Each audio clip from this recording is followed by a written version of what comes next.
Our show is about bringing the best practices in education to inspire, connect, and empower all educators by providing practical tips that can be used in the everyday school setting.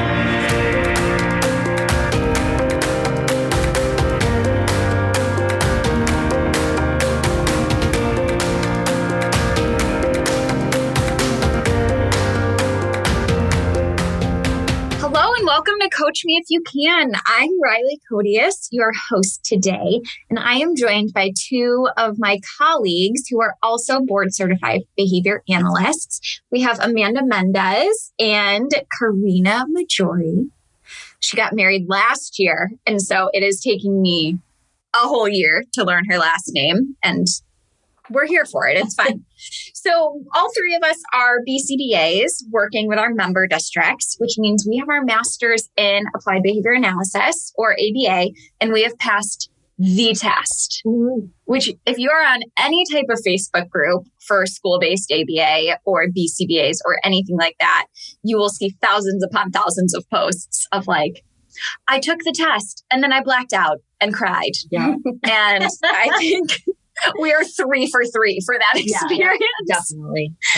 But we have passed. Karina and I actually went to grad school together, which was awesome. And then Amanda had a lot of the same professors that we did. Sure did. Yeah. Shout out to the Chicago School of Professional Psychology. We loved it.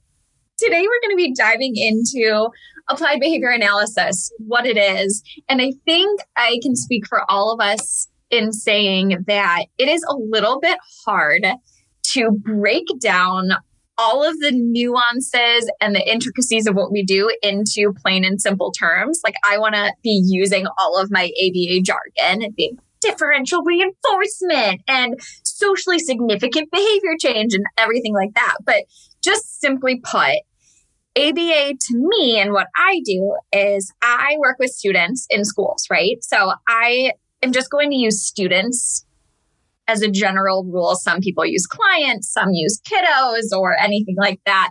I'm going to kind of use students. So I work with my students to kind of identify what behaviors are working for them, what behaviors aren't or are working for them but are putting them in danger or aren't allowing them to be their best selves.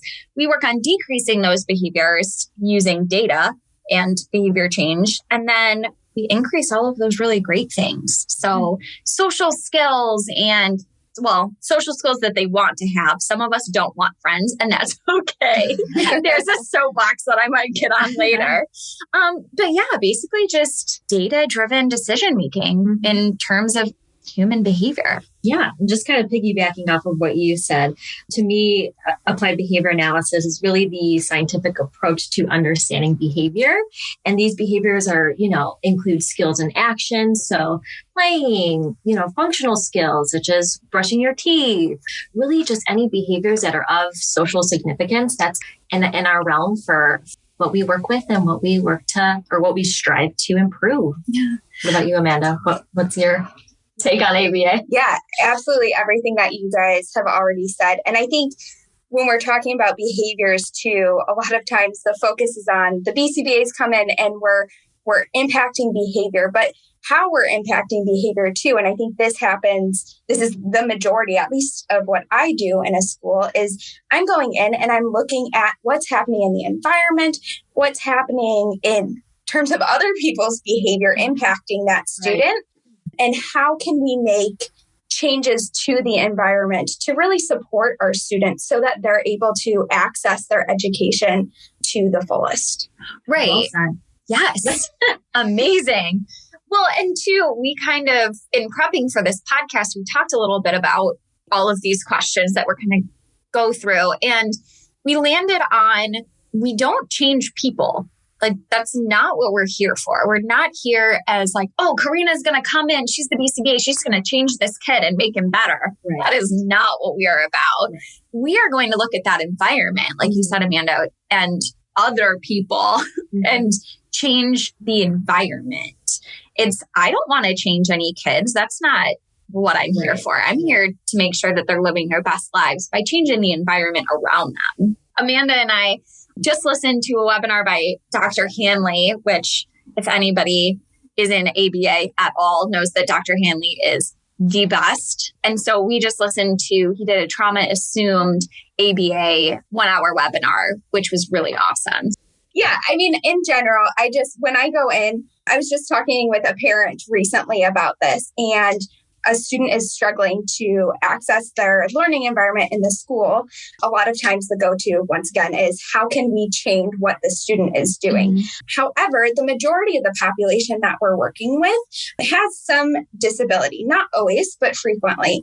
And so it's not fair for us to go in and say that somebody with a disability has to change to accommodate our needs. And so we kind of went on a little rant about what ABA is, right? So it's that database decision-making to change human behavior.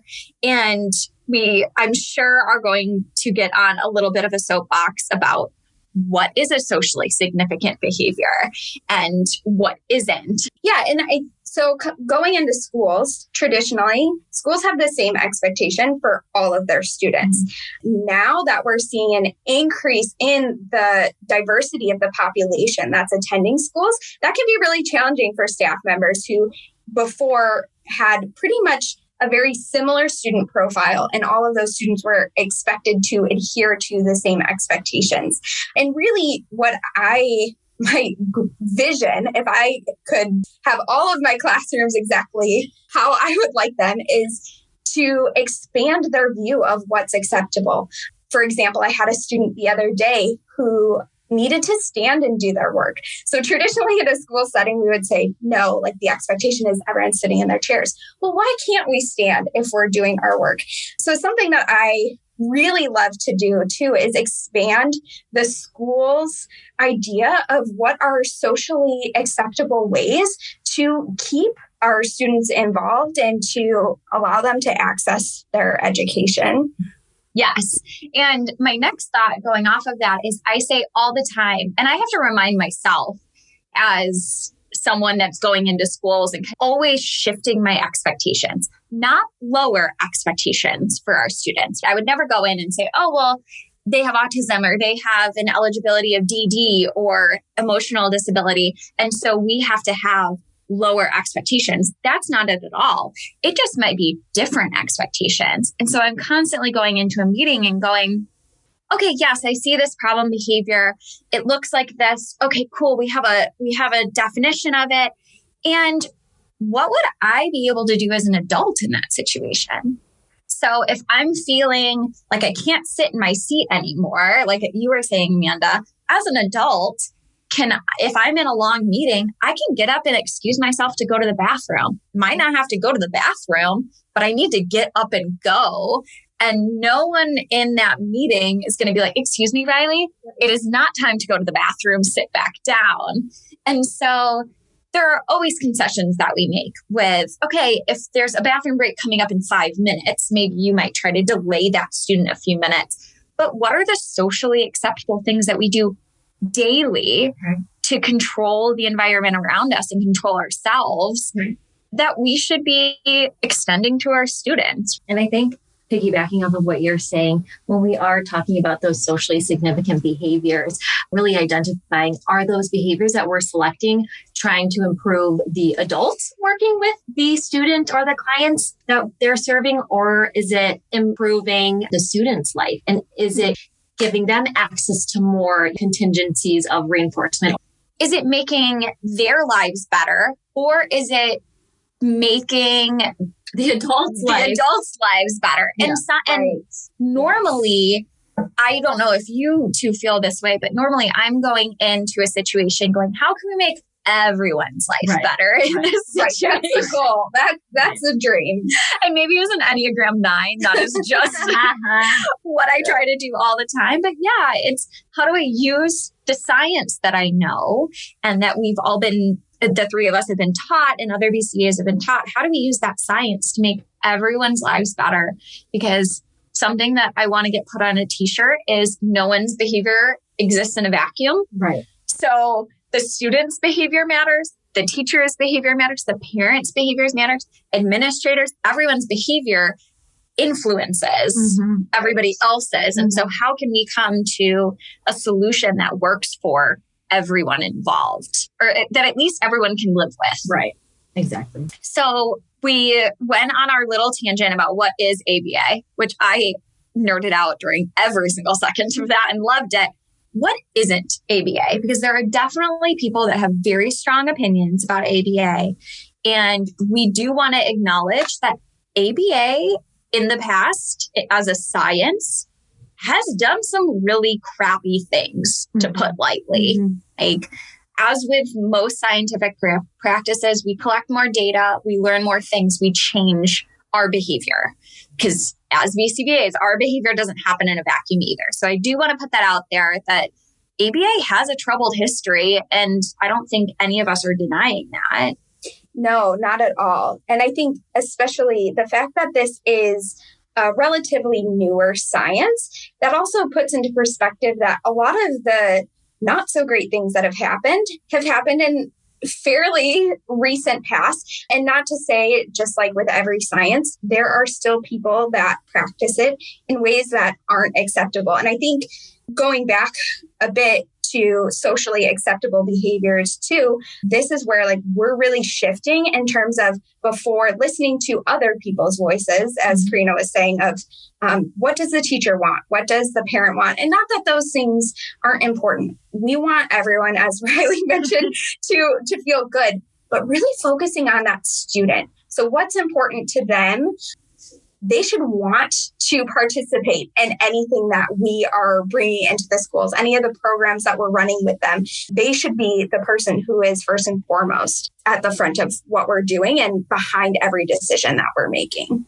And I've heard some criticism saying that ABA isn't child-led or isn't student-focused. And I want to put that caveat, bad ABA is that way. There are some BCBAs that practice that way, that are, okay, I'm going to do an indirect interview and I'm going to ask the teacher, what do you want to see? And then I'm going to write a plan around that. And to be truly student-centered is good ABA. So it isn't taking the student out of the equation. And we're still learning. Every day I learn something new about being a better BCBA. And we'll link in the show notes some of our favorite webinars that we've all listened to, especially being in the professional learning department. We take professional learning extremely seriously. And we have CEUs that we have to do every 2 years. And if you are like me and put them all off until the very end. I am not like you. Yeah. I was going to say, actually, I think I am not. I am. Give me so much anxiety. Oh my gosh. It also gives me anxiety, but I also say all the time that I operate on a fixed interval scallop as my reinforcement schedule. I kind of wanted to bring this up and see what your thoughts are on the matter. I know that in terms of a criticism of applied behavior analysis is that some people think that it is a therapy to cure autism. What are your thoughts on that? And I guess how would you approach someone that has that criticism in mind? This is really interesting for me, especially coming from my previous setting I worked in. All of my students had a primary diagnosis of autism. So that was the population that I was working with. And ABA, definitely the history of ABA is the bulk of it is working with individuals who have autism. So that makes sense why there's that link. We work in public schools. And so we don't have the majority of our population on the autism spectrum. In fact, I would say a minority of the students that I'm working with have autism spectrum disorder. So ABA in general is, as we mentioned at the beginning, just the science of human behavior and applies to everybody. And so I think as we've been talking about it, we haven't specifically said this, but we're talking about parent behavior. We're talking about teacher behavior. We're talking about our behavior as BCBAs. ABA applies to all of us in that equation. So it's certainly, and this is not the time for this, but if anyone is interested, there are so many subsections of ABA that focus on things that are entirely not autism. I would say it's still most often practiced with autistic individuals with autism, there's still back and forth about person first language. So I want to acknowledge both of those. I would say the majority of my colleagues do work with individuals with autism. And so that's still very popular. But you can work with individuals on exercise plans, with smoking cessation. Yes. Those in the prison system. I mean, there are so many different things that you can use. Organizations. I mean, there's all of Aubrey Daniel's work in organizational behavior management. And so there are so many different things. It is not a cure for autism. And my first response is, why would I be looking to cure autism? Absolutely. There is no snaps for right. There is no, and I think Dr. Hanley brought this up in the webinar we were just talking about.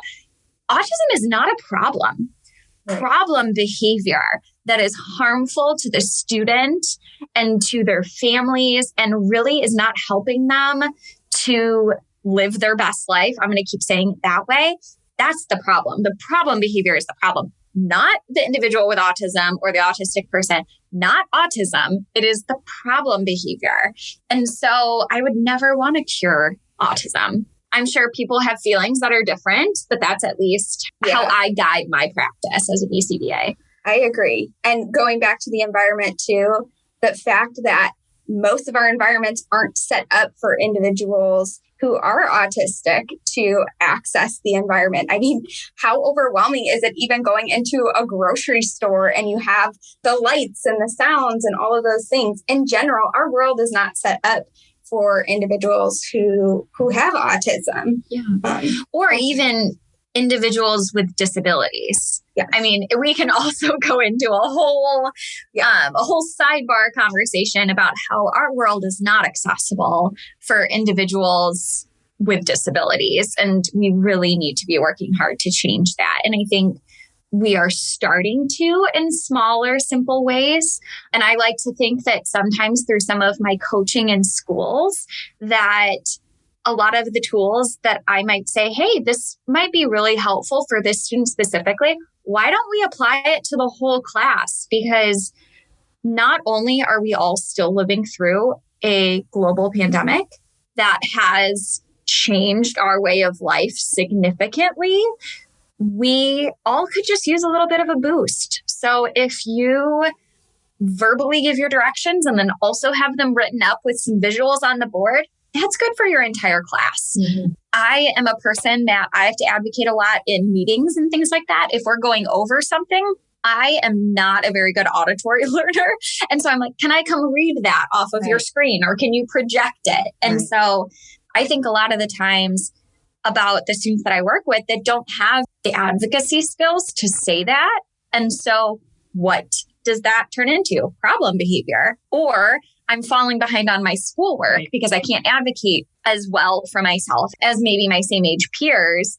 And so that I'm falling behind, and then that can create some problem behaviors as well. So, and off of that too, I think that's a very cool thing about our role is that we're not in the room every day, which presents some of its own challenges. But the fact that we're not in the room every day, I think of environments that I am in every day and challenges arise and I just can't problem solve. Like, what do I do about this? I've tried everything because I can't zoom out and see kind of the big picture of what's going on.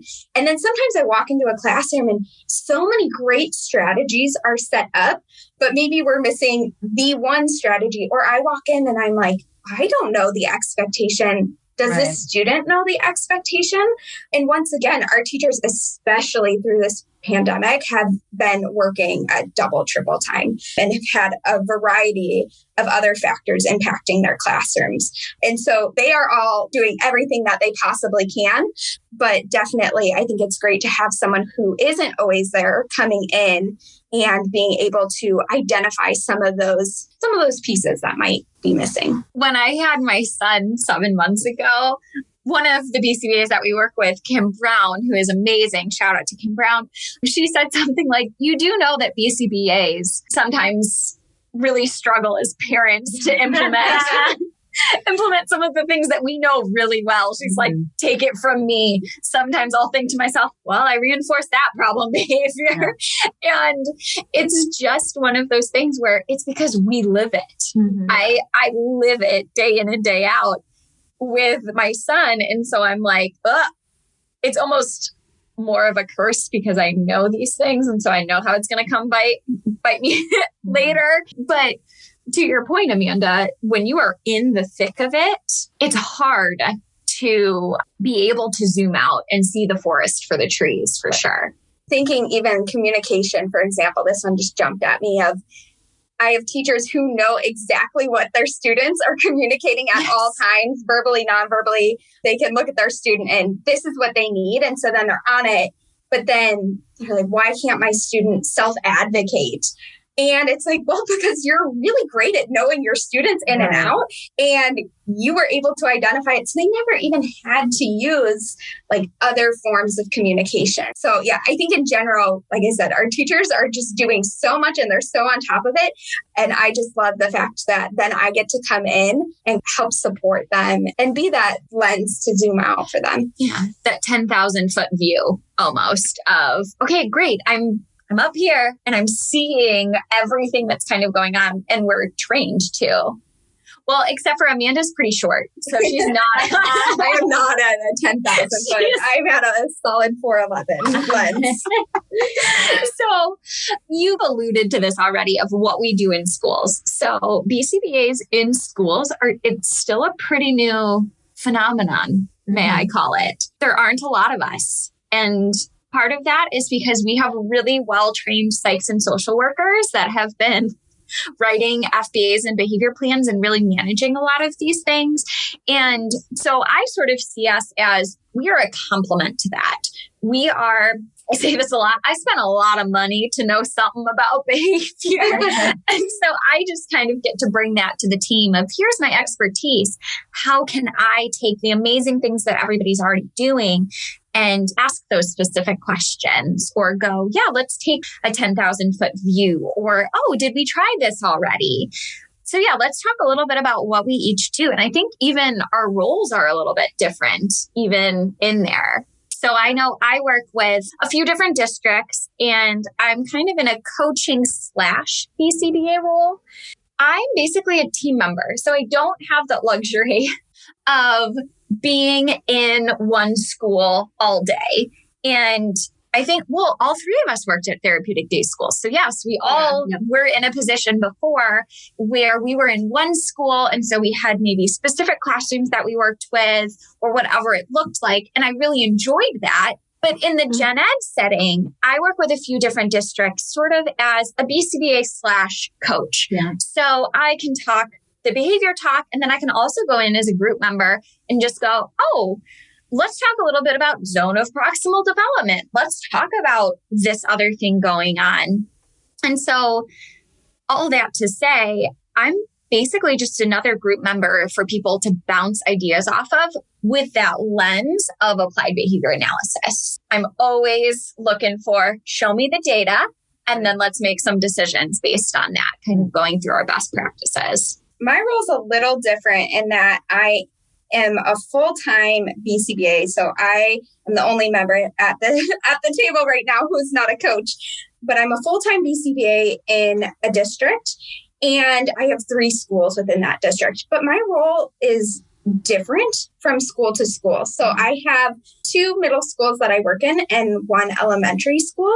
The other cool thing about working in public school is my job is never the same. It's never the same month to month. Day to day. Yeah, really, truly. And so it's really based on the needs of individual schools. So I have some schools right now where the majority of their need is in those assessments, that background work, the paperwork. As Riley had mentioned before, the social workers have been doing and the teachers have been doing a huge amount of the assessments in the past. And so now being new to, they haven't had this service before, and now being there, my job is to help collaborate with them on that. then in some of my other schools, especially my elementary school where I'm working with my littles, a lot of time that's running around all day long and really being that presence on the floor. For me, that's absolutely my favorite, as I love being really present and helping take some of that workload off of the other staff members and modeling some really good strategies for them. Unfortunately, though, when you are in multiple buildings, that isn't always an option day in and day out. So I do love having, though, quite a mix of job responsibilities. My role amongst the two districts that I'm serving is, I guess, similar in both of your previous experiences. So in one district, I am a SIP resource. So I'm guiding the teacher to utilize these tools, but I might be modeling, showing them how it's done in the moment. With the other district I'm at, I am more of a consultant. So I'm providing that direct service. So I might be leading the FBA with the team in that data collection and helping them contrive some really empirically validated and sound data collection tools. When Karina speaks, I am just brought back to grad school and I'm like, I don't remember the last time I said empirically validated. It's funny because one of my professors said that we spend 2 years to talk behavior speak. And then now in the professional world, we have to learn how to speak lay. So yeah. I'm sorry for everyone who's viewing. If you have to Google some terms, I'm going to be better at speaking in lay. But so that's where, going back to what I was saying, what my role looks like amongst the two districts. So I'm more of a consultant and doing direct service in one, and then I'm a resource or a coach in the other. It's cool to practice those different roles and putting on those different hats, but it definitely challenges me. And I've had a lot of growth this year as far as my professional development. It's really cool to be able to switch between, okay, now I'm working, I've got my comfy shoes on. But that's one of my favorite pieces is let's do a preference assessment. Oh, I want to try something out in the moment, in situ with this student. And then also it helps, or not even helps, but it feels good to be able to sit down with a teacher and just go, you're doing so much hard work. How can I make it easier for you? Right. So I say this all the time, and it's not necessarily like a phrase unique to me, but when I'm in the classroom, a lot of times yeah, he has a really hard time in the afternoon. And I always say, me too. Or, when he's hungry, he has a really hard time focusing. And I'm like, I get that, right? And so understanding, especially with our tiny humans here, how would I expect them to focus and to be in the best position to learn if the factors that would impact me as an adult with 30-year history of learning coping skills also is impacted by those things. Mm-hmm. And I also, this is slightly off, but I also always tell teachers, and this is my tidbit always for teachers, of never get into a power struggle with a child teenager because you're never going to win. And while I always say that, and I think it's kind of funny, but it's true, you never win a power struggle with it, especially with a teenager. But I think that's really good for them too, to kind of like step back of sometimes we can get into these moments where we're so intent on just making this one thing happen and it's not working. And so letting teachers themselves zoom out for a second and, okay, like, it's not me. I need to like zoom out, see what other strategies might be effective and stop engaging in some of those. Yeah, no, that back and forth, because you might feel like you quote unquote won that power struggle. Not with a teenager, you never win. Yeah. But you lost because you most likely damaged that relationship with the student. Mm-hmm. Yes. And you don't want to do that. Mm-hmm. And kind of talking about relationships, that is the number one thing that I think needs to be in every single behavior plan ever, and just every single classroom, is that relationships come first. Mm-hmm. Relationships should always be the number one thing that you are working on. Mm-hmm. And if that student has a trusted person that they know they can go to, even if they might not be able to have a conversation with you because they're not vocal, it might just be that they know that they can come close to you 6 feet apart. Okay. But they can do enjoyable activities with you. That is going to just create such a better environment for everybody. My favorite metaphor that I use when I'm talking about establishing rapport, because I know that I've experienced this where I'm told that ABA is not relationship-led science, which is false. Good ABA is. Good ABA is. And my favorite analogy is if a random stranger were to come up to me and ask me to take me to O'Hare Airport, which if you're listening and you're not from Chicago, that is the local airport. But if a random stranger were to ask me, I would probably say, absolutely not. However, if my husband, shout out Nick, were to ask me, I would begrudgingly say yes, because he has established rapport with me, right? He has paired himself with fun, amazing things to which when he asks or initiates a demand, I will follow. I will. Right. He initiates that demand. He's like, Karina, I demand you take me to the airport. Well, that's a little nicer, but yeah, you get the point. So that is just so important for us to keep in mind, right? We can't just initiate all of these really amazing interventions without having that rapport with the child or the, adult, the individual that we're working with. I think that's super important. And then we can start from a place once we have that relationship of building skills so that some of those more challenging issues that the student might be dealing with decrease naturally, as opposed to approaching it from the opposite direction of just coming in and trying to reduce some of those challenges. You're not going to get anywhere. That's where you're going to get in that power struggle. You're going to be butting heads. Right. You're really making me think of one example for me, that the idea of quality versus quantity, right? Of our interventions, of our programming, right? So if a student is cut, I don't know where I was going with that. Well, so it's sort of, I know that I would rather have less interventions in place that are really student-focused, function-based interventions. I'd rather have 2 of those in place than 10 mediocre, like, oh, we put this in place for everybody. Right. Is that kind of what you were thinking? Yes. And also, too, meeting where the student is at. So if they're having a hard day, I'm not going to go in and say, we need to run every single program, every single IEP goal. Let's really focus on utilizing maybe a couple things, some quality interventions with the student, and really hammering that down to have the student or help the student have a productive day. If we're pushing them trying to complete some IEP goals and they're not in it, they're not motivated, they're not exhibiting what we want them to do, it's just a waste of our time and the student's time. So really making sure that we're establishing that rapport with the student, that we are taking the time to get to know them, that we are utilizing awesome reinforcement measurements. That's going to be the best thing for our buck. And those are the lifelong skills, right? So those are the things, especially working in public school, sometimes that can be a challenge because it is an academic setting. So that has to be part of the focus. But if they're having a day and they're not accessing academics anyways, let's focus on those skills. So if they're protesting, appropriately protesting is an awesome skill. Not complying with everything that someone tells you is an awesome life skill. And a safety skill, really. It's very safe.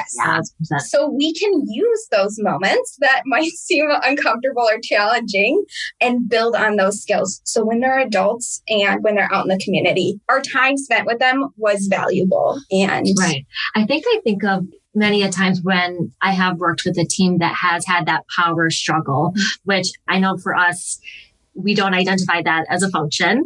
So really having those conversations on, okay, power and control is not a function. Let's have some discussions about what is the root of that synthesized function. So it might be multiple functions. So what appropriate and adaptive skills can we teach that individual so we're not encountering those quote unquote power or control battles? To both of your points, every moment is a learning opportunity. So when we start looking at it schools are academic places of learning, and that is the ultimate goal for schools. My ultimate goal for a student is that they have all of the skills necessary to live a full, safe, healthy life. if the goal maybe in that moment is for them to complete a math worksheet, I always rag on math because it was my least favorite subject. Same. And so I too engaged in passive off-task behavior during math, let's be honest. So if the goal right in that moment seems like it should be for them to do the math worksheet, but they are maybe appropriately protesting, like, oh, I don't want to do this right now. I can't. Okay, I can either push through and get them to do this math worksheet. And I say get them in very loose terms because you can't really make anybody do anything. We can change their environment so it's more likely that they do. But I can focus on, I have to get this math worksheet done with them, or I can shift that focus to, okay, this is a learning opportunity for them. I want to teach them that their words matter and that adults are going to listen to them. And that too is going to build my relationship with them. And so within reason, allowing that advocacy to happen, because like we mentioned, it's a safety skill. You should not say yes to everything that an adult asks you to do. Because if a random person asked you to take them to O'Hare Airport, and you were taught that you had to say yes to everything, you would probably end up on a murder podcast that I listened to in the morning on my way to work. Shout out to all of those. Very true, though. Ending on a murder podcast. For our next podcast. We veered all the way into murder. So I just feel very inspired about a lot of the conversations that we've had today. And I hope a lot of our listeners have some main takeaways that they're getting out of this conversation. And if it's okay with both of you, if we drop our emails into the show notes, and if there's anything that we said that you want to follow up on, or just say, hey, that was really cool. I want to make a t-shirt out of that. Let's do it. We'll partner up. It'll be great.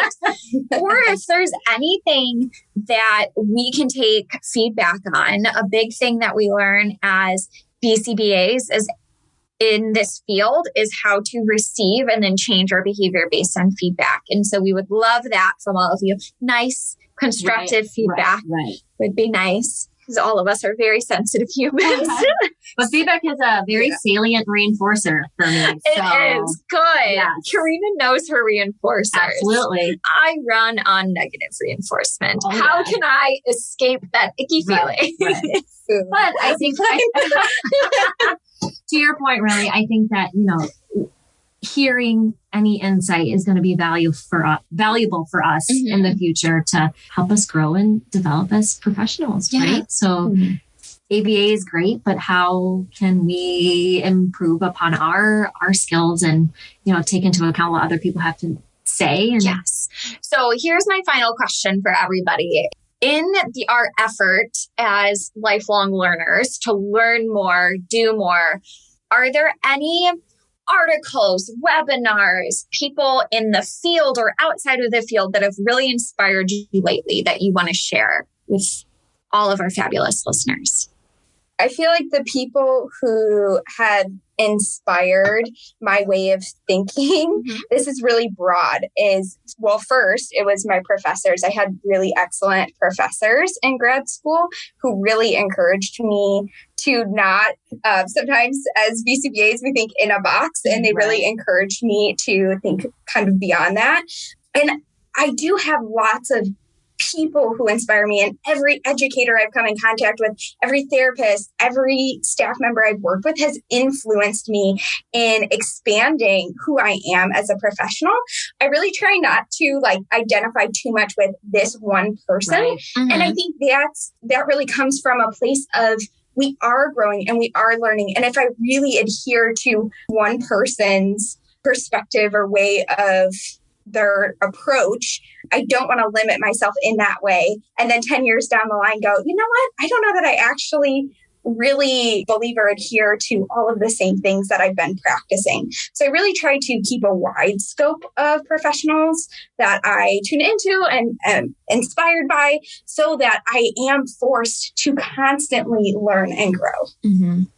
I have been doing a lot of deep diving into trauma-informed and trauma-assumed ABA. And so Dr. Greg Hanley is a big one. I think we have a BCBA job alike coming up, which I think is really important for us to sit around the table and go, what is inspiring? What are these cool things that you're learning? And so we're going to be going over the practical functional assessment a little bit and the ISCA.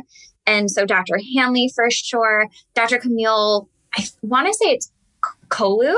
Dr. Camille Kolu has Cusp Emerges University online. That's all about trauma-informed ABA. The Autism Helper. Yes. Autism Helper. Shout out. Put us on your podcast. And then lastly, I don't know how I feel.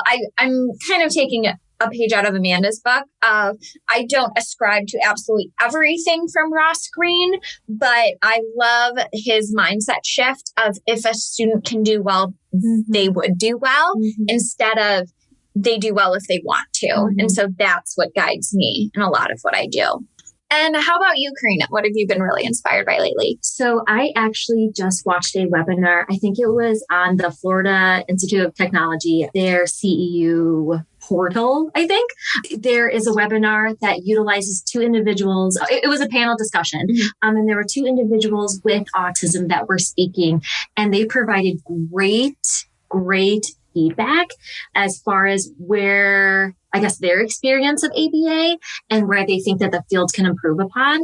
I would love to put that on the website and if I can, but that I think just utilizing any resource that includes the individuals that we are serving, including their insight is really what's been influential for me. And I'm definitely going to do more of that, soak up all that knowledge in the future. And I think for BCBAs, people who aren't in the field of behavior, if you are interested in getting more resources, I mean, Instagram, TikTok, all of these social media websites have quite a few content creators who are autistic, who are historically marginalized voices. We talk a lot about evidence-based practice, and we have to also keep in mind that those studies that we're referring to historically included, even within disability populations, a very specific group of individuals. Yes. So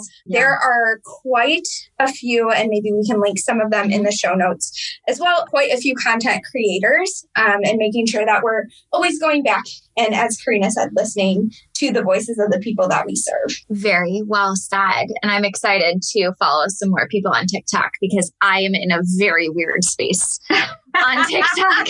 I am on Mom Talk currently. And I'm like, I live the mom thing. I don't know if I want mom talk on my phone. My algorithm is senior dogs and adopting dogs and fostering dogs. So that sounds beautiful. I want to get on there. I just got on dark humor TikTok. So I don't know what that says about me, but yeah, we can switch up our algorithm. Yes, sounds good. Well, thank you, Karina and Amanda, for joining me today. I had so much fun learning with you, and we will catch you next time on Coach Me If You Can. Thanks, Riley.